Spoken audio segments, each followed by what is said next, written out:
Press meet வைப்பேன். But 5 படத்துக்கு அப்புறம் என்னால் இந்த கல்யாண வேலைகள் ஆரம்பிக்க வேண்டியதுனால ப்ரெஸ் மீட் வைக்க முடியல. ஸோ நான் என்னை மன்னிச்சிருங்க. ஸோ அதுக்கெல்லாம் சேர்த்து தான் வந்துட்டு பத்திரிகையாளர்கள் சந்திக்கலாம் சொல்லி இன்றைக்கி வந்திருக்கேன். ஃபஸ்ட்டு என்னோட 555 படத்தை இவ்வளோ தூரத்துக்கு அழகாக விமர்சிச்சு ஒரு படத்தை வந்துட்டு ஒரு தரமான படம்னு சொல்லி எல்லா பத்திரிகையாளர்களும் வந்துட்டு பாராட்டியிருந்தாங்க. படத்துக்கு அது ஒரு பெரிய பலமாக இருந்தது. படத்தோட வெற்றிக்கு வந்துட்டு ஒரு பெரிய ஒரு பத்திரிகையோட அந்த ரிவ்யூஸ் வந்துட்டு ரொம்ப ஹெல்ப்ஃபுல்லாக இருந்தது. ஸோ ஃபஸ்ட்டு மனமார்ந்த நன்றியை தெரிவிச்சுக்கிறேன் பத்திரிகையாளர்கள், தொலைக்காட்சி நண்பர்கள் எல்லாருக்கும் இந்த படத்தை ஒரு தரமான படம் அங்கீகரித்து மக்கள்கிட்ட போய் சேர்த்ததுக்காக. ரெண்டாவது, லைஃபோட அடுத்த ஸ்டேஜ் மேரேஜ். நேற்றுக்கு தான் கல்யாணம் முடிஞ்சது.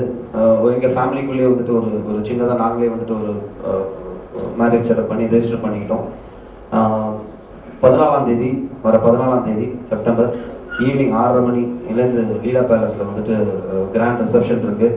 ஸோ என் சார்பில், என் குடும்பத்தினர் சார்பில், பொண்ணு சார்பிலையும், பத்திரிகை நண்பர்கள், தொலைக்காட்சி நண்பர்கள் எல்லாரையும் வர மாதிரி நான் தமிழோட கேட்டுக்கிறேன். கண்டிப்பாக நீங்களாம் வந்து ஆசீர்வாதம் பண்ணணும். ஸோ அப்பார்ட் ஃப்ரம் தட், பொண்ணு 1 வருஷமாக எனக்கு அவங்கள தெரியும். ராமச்சந்திரா மெடிக்கல் காலேஜ் வந்துட்டு டென்டிஸ்ட்ரி முடிச்சிருக்காங்க, பேசிக்காக டாக்டர். கல்யாணத்துக்கு அப்புறம் மேற்படிப்பு படிக்க போகிறாங்க, MTS படிக்க போகிறாங்க. இப்போ பொண்ணு பேர் ஜெஷ்லி. இது ஒரு 1 year of love cum arranged மேரேஜ்னு சொல்லலாம், கன்வெர்ட் அரேஞ்ச். ஏன்னா நாங்கள் 2 பேருமே வந்துட்டு பேரண்ட்ஸ் சம்மதத்தோடு தான் கல்யாணம் பண்ணோங்கிறத ரொம்ப கராராக இருந்தோம். ஸோ அந்த அடிப்படையில் வந்துட்டு சக்ஸஸ்ஃபுல்லாக முடிஞ்சது. இப்போ வந்து வெட்டிங் ரிசப்ஷனுக்காக தான் போயிட்டுருக்கு மற்ற வேலைகள். 14ஆம் தேதி. ஸோ இது இல்லாமல் கரெக்டாக பொண்ணு வந்த வேலை என்னன்னு தெரியல, டக்குன்னு ஒரு 2 பெரிய படங்கள் கமிட் ஆச்சு. ஸோ அப்படி கூட எடுத்துக்கலாம். மோகன்லால் சாரோட ஒரு படம் பண்ணிட்டு இருக்கேன் இப்போது மலையாளத்தில். கிட்டத்தட்ட ஒரு 10 வருஷத்துக்கு அப்புறம் ஒரு கம்பேக்ட் மாதிரி மலையாளத்தில் நான் பண்ணுறேன். 2003 For the People ஒரு படம் பண்ணேன். அந்த படம் ஒரு மிகப்பெரிய ஒரு சக்ஸஸ்ஃபுல் ஃபிலிம் ஆச்சு. ஸோ அதுக்கப்புறம் கிட்டத்தட்ட 10 years கேப்புக்கு அப்புறம் இப்போ கூதராங்கிற டைட்டிலில் மலையாளத்தில் வந்துட்டு மோகன்லால் சாரும் நானும் சேர்ந்து பண்ணிக்கிட்டு இருக்கோம் இந்த ஃபிலிமு.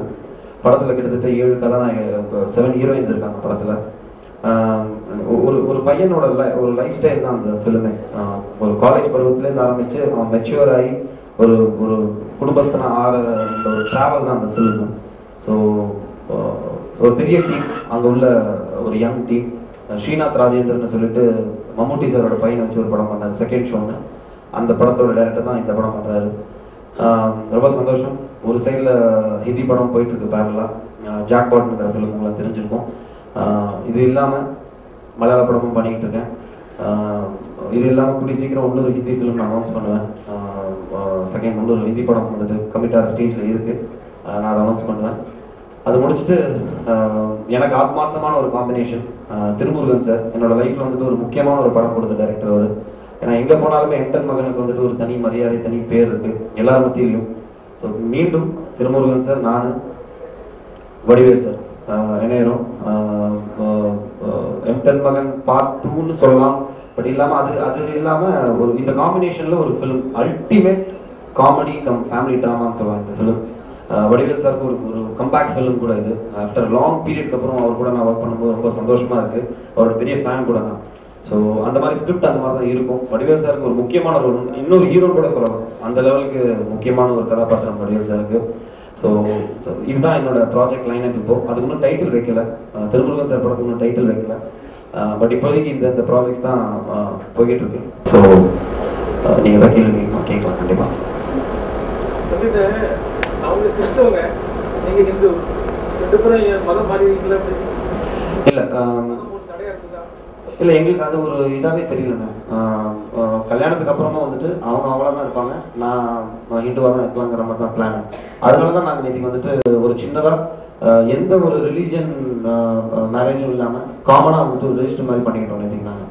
ஸோ ஒரு பேசிக்காக ஒரு ப்ராப்பராக ஒரு மேரேஜ்னு இல்லாமல் ரெஜிஸ்டர் பண்ணிக்கிட்டோம். ஸோ அவங்க கிறிஸ்டினாகவே இருக்கட்டும், நான் ஹிந்துவாகவே இருக்கலாம் அப்படின்னு. அதே மாதிரி கல்யாணத்துக்கு அப்புறம் நான் சர்ச்சுக்கு போகணும்னா நான் போவேன், அவங்க கோவிலுக்கு வரணும்னா அவங்க வருவாங்க. ஸோ இப்படி தான் ஒரு அண்டர்ஸ்டாண்டிங் தான். ஸோ அதனால் இதில் வந்துட்டு நான் மதமாக இருந்து அவங்க மதமாக இருந்து கன்ஃபியூஷனே இல்லை. ஸோ அந்த லெவலுக்கு ஒரு அண்டர்ஸ்டாண்டிங் 2 பேருக்கும் இருக்குது. அவங்களோட சர்ச்சில் சொல்லியிருக்காங்க, அவங்க சர்ச்சில் ரிலேஷன் கிட்ட சொல்லியிருக்காங்க, அவர் வந்து 1 year முன்னாடி கன்வெர்ட் ஆகிட்டாரு, சின்னமலை சர்ச்சில் வந்து கன்வெர்ட் ஆகிட்டாருன்னு சொல்லியிருக்காங்க. அது வந்துட்டு அவங்க போகிறாங்க சார் என்எல்ஏஜி. ஸோ வந்துட்டு இந்த அவங்களுக்கு இண்டிவிஜுவல் கிறிஸ்டியன்ஸ் பார்த்தீங்கன்னா ரொம்ப ஸ்ட்ராங்கான ஒரு பிலீஃப் இருக்குல்ல. ஸோ அந்த நேம் சேக்காக வந்துட்டு சொல்லி வச்சுருக்காங்க இந்த மாதிரி அவங்க இதாகிட்டாரு அப்படின்னு. பட் மற்றபடி என் சைட்லேருந்து எதுவுமே நான் பண்ணலை. அந்த பொண்ணு என்னை இன்சிஸ்ட் பண்ணலை நீங்கள் பண்ணணும் அப்படின்னு இன்சிஸ்ட் பண்ணலை, நீங்களாவே இருங்க அப்படின்னு. பட் அவங்களுக்கு ஒரு ரெக்கார்டு ஒன்று இருக்குது, எப்பவுமே இந்த கிறிஸ்டியன்ஸ்க்கு ஒரு ரெக்கார்டு இருக்கும், அதுக்காக சொல்லியிருக்காங்க பரத் இந்த மாதிரி ஆகிட்டாரு அப்படின்னு. இனிமேல் வந்து திருமுருகன் சார் படம் தான் 25வது படம், என்னோட 25th ஃபிலிம். பட் என்னோட படங்கள் எல்லாமே ஓரளவுக்கு எல்லாருமே பார்க்கக்கூடிய மாதிரி தான் இருக்கும். ரொம்ப ஹீரோயின்ஸோட வந்துட்டு ஒரு இன்டிமேசி காட்சி மட்டும்தான் நான் அதை பண்ணியிருப்பேன். பட் மற்றபடி பார்த்தீங்கன்னா கொஞ்சம் ஓவராலாக வந்துட்டு ரொம்ப டீசெண்டாக தான் இருக்கும். கல்யாணத்துக்கு அப்புறம் ரொம்ப டீசெண்டாக ஆகிடும்னு நினைக்கிறாரு, வேறு வழியே இல்லை. அந்த 5லேருந்து 50 வயசு வரைக்கும் எல்லாருமே படத்தை பார்க்குற அளவுக்கு தான் நான் ஒரு இல்லை. அவங்க இனிஷியல் இருந்தது என் படங்களை பார்க்க மாட்டேன்னாங்க, இதுக்கு வேண்டாம் அப்படின்னு. பட் பழகிடுச்சு. நான் அது இதுதான் நம்மளுக்கு ப்ரொஃபஷன், இதுதான் இருக்கும்போது அவங்களுக்கு பழகிடுச்சு. பிரச்சனை இல்லை, இது வரைக்கும் பிரச்சனை இல்லை.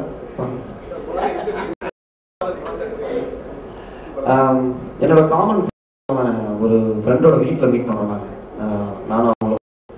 அப்போ அவங்க காலேஜ் செகண்ட் இயரோ தேர்ட் இயரோ பண்ணி ஸ்டேஜில் இருந்தாங்க. ஸோ காமன் ஃப்ரெண்ட் மூலமாக மீட் பண்ணி நம்பர் எக்ஸ்சேஞ்ச் பண்ணிக்கிட்டோம். அப்படி தான் ஸ்லோவாக எஸ்எம்எஸ்லேருந்து அப்படியே பார்த்தீங்கன்னா வந்துட்டு ஃபோன் கால்ஸாக மாறிடுச்சு. ஃபோன் கால்ஸ்லேருந்து சரி ஒரு நாள் மீட் பண்ணலாம் அப்படின்னு சொல்லி மீட் பண்ணோம். கிட்டத்தட்ட ஒரு விண்ணி தாண்டி ஸ்டோரி மாதிரி தாங்க எங்களுக்கு சீரியஸாக. அவங்க பார்த்தீங்கன்னா சினிமா பார்த்தது கிடையாது. விண்ணி தாண்டி ஒரு வயலையும் பார்த்தீங்கன்னா அந்த மாதிரி தான் இருக்கும். அவங்க பேர் ஜெசி, இவங்க பேர் ஜெஸ்லி. வந்துட்டு அவர் அசிஸ்டன்ட் டைரக்டர், நான் பார்த்தீங்கன்னா படத்தில் ஹீரோ.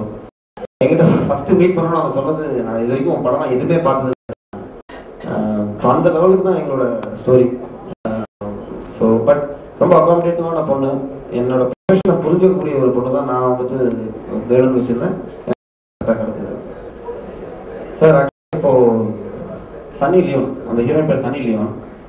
ஆக்சுவலாக எக்ஸ்ரேட்டட் ஃபிலிம்ஸில் வந்துட்டு ஒரு டாப் ரேட்டடான ஒரு ஆர்டிஸ்ட் அவங்க யூஎஸில். பட் இப்போ ஆக்சுவலாக ரீசெண்டாக அவங்க அதெல்லாம் விட்டுட்டு பாலிவுட்டில் வந்துட்டு வேற ஒரு இடத்த பிடிக்கணும்னு சொல்லி ஒரு 5 படம் பண்ணிட்டு இருக்காங்க. அதில் லேட்டஸ்ட்டாக அவங்களோட ஷூட் அவுட் படாலான ஒரு ஃபிலிம் கூட பெரிய சக்ஸஸ் ஆச்சு. அதில் எனக்கு அது இல்லை சார். ஆக்சுவலாக பார்த்தீங்கன்னா அந்த ப்ரொடக்ஷனே பெரிய ப்ரொடக்ஷன். நம்மளுக்கு ஒரு ஹிந்தி லான்ச் வருது.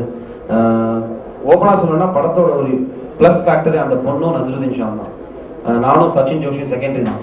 இப்போ யாரும் நடிக்கிற அப்படின்னா சன்னி லியோனா அப்படிங்கிறாங்க. ஸோ இந்த லெவலுக்கு ஒரு பஸ்ஸை கிரியேட் பண்ணது அந்த ஹீரோயினோட ஒரு ப்ரொஃபஷன். பட் இல்லை சார், அது அந்த மாதிரியான காட்சிகள் எதுவுமே கிடையாது படத்தில். அவங்களே வேணாம்னு சொல்லிட்டு தானே வந்து பாலிவுட்டுக்கு வந்திருக்காங்க.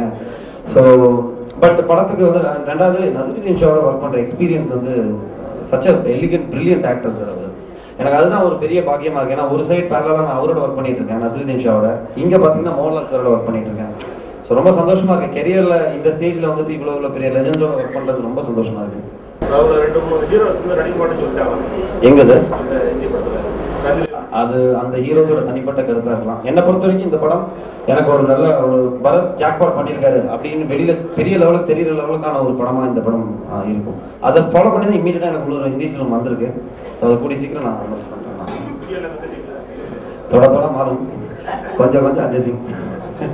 பட் நானே டப் பண்ணலான் இருக்கேன் சார் 2 படத்துக்குமே.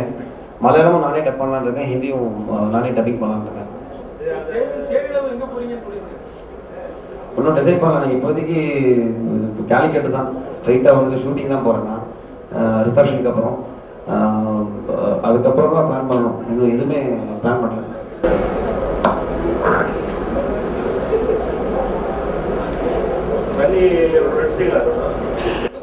போயிடுச்சு. நான் 25 நாள் ஷூட்டிங் முடிஞ்சுது. இப்போ திருப்பி பாம்பே கிளம்புறேன் நான். இல்லை சார், இந்த படமே வந்துட்டு ஜாக்பாட்டே ஒரு 4 பேர் பற்றின கதை. ஒருத்தரை ஏமாத்திக்கிற கதை இது. ஆக்சுவலாக இதில் ஜோடிங்கிறதே கிடையாது. சொன்னால் நான் தப்பிச்சேன் கல்யாணத்துக்கு அப்புறம் திருப்பி அங்கே போய் நினைக்கும் போது. ஸோ ஜோடிங்கிறது யாருமே கிடையாது. 4 பேர் ஏமாத்திக்கிற மாதிரியான ஒரு கதை இது. ஆக்சுவலாக jackpot full and full film Goa, Bombay, பேங்காக்ல நடக்கும். ஷிப்பில் நடக்கும் ஃபுல்லாக. அந்த கெசினோஸ்லாம் இருக்குல்ல, அந்த ஜாக்பாட் கெசினோக்குள்ளே நடக்கிற ஒரு கதை.